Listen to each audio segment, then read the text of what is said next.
знаете, как бывает? Я вам скажу, вот все говорят, что таджики самые лучшие болельщики. Когда ты проиграешь, ты потом чувствуешь, что творится там. Не остается ни родителей, ни сестры, всех матерят, почему проиграл, почему позорил. Это не все такие, это те, кто, не знаю, в какой-то болоте живут, без воспитания, без ничего, такие эти говорят. И когда неприятно просто, понимаете, когда матерятся родители особенно, когда вот трогают мои родители, мне это неприятно. Вот поэтому последний раз был чуть тяжело восстановиться эмоционально. Было тяжело, конечно. Блин, это говорит что-то, тот говорит. Еще знаете, что обидно? По городу отец ходит, гаишник останавливает, ему показывает, как мне драться. Блин, ты гаишник, сделай свою работу. Или другой ходит по магазинам. Вы знаете, что случилось вообще? В тот день было такое, отец был без настроения. Отец это очень мой самый ярый фанат. Он по магазину с мамой ходит, и там две пацаны в Таджикистане. И они матерятся, говорят то, что вот Мухаммад, очень плохие слова, проиграл. И рядом просто ходит отец. И они материли мою маму. И мама была там тоже. И отец поймал его, и мама сразу схватила, сказала, что, пожалуйста, не делай. Ты в эмоциях, ты просто держи себя, не делай это.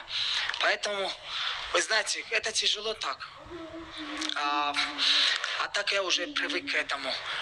Критики всегда есть, всегда будут. Отец мне сказал это. Просто делай свое дело и все. салом алейкум бародарон мухлисои варзиши тоҷик. Ташаккури зиёд барои дастгирӣ, ташаккури зиёд барои суханҳои нек. алҳамдулиллоҳ ки ғолибият ба даст овардем. Ташаккур. ҳамон пресс-конференсия ки пас аз рақобат буд, ман мехостам доир ҳамин чиз гап занам.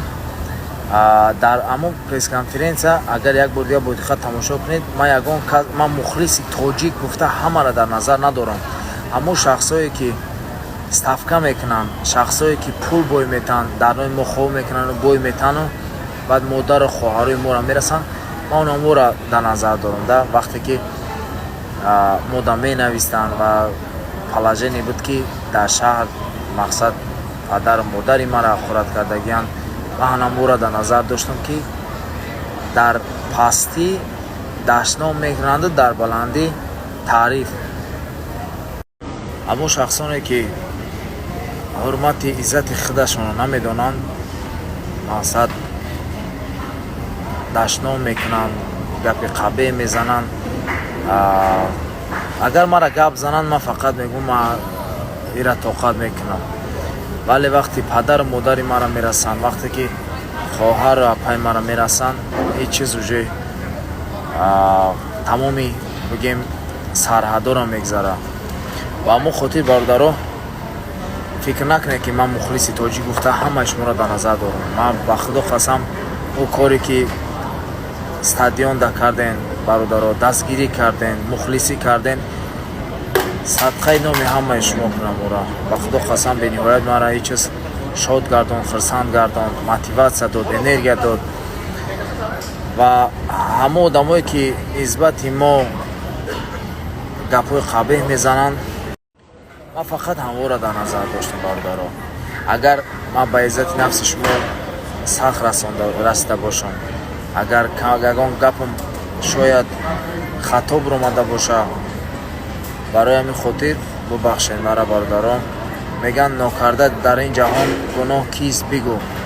ҳар яктаи мо бандаи гунаҳгорем, ҳар яктаи мо тимболи пас аз рақобат мешавад ҳолатҳое ки дар ҳаяҷону дар ҳиссиёт ҳастиву саволҳои ҳамхали провокатсионӣ метиҳанд, тайёр нестӣ. ҳамун дарду ғаме ки чанд моҳҳо дар дил дорӣ, ҳамун чиз айдирин мебирояд. вале ман ягон одаму ягон каса ба иззати нафсиш наразида, ман ҳамон одамоеро гуфтестам ку ставка мекунанд, мақсад играмано, анаворо дар назар доштам. боқӣ дар амони худо. Муҳаммад Наимов.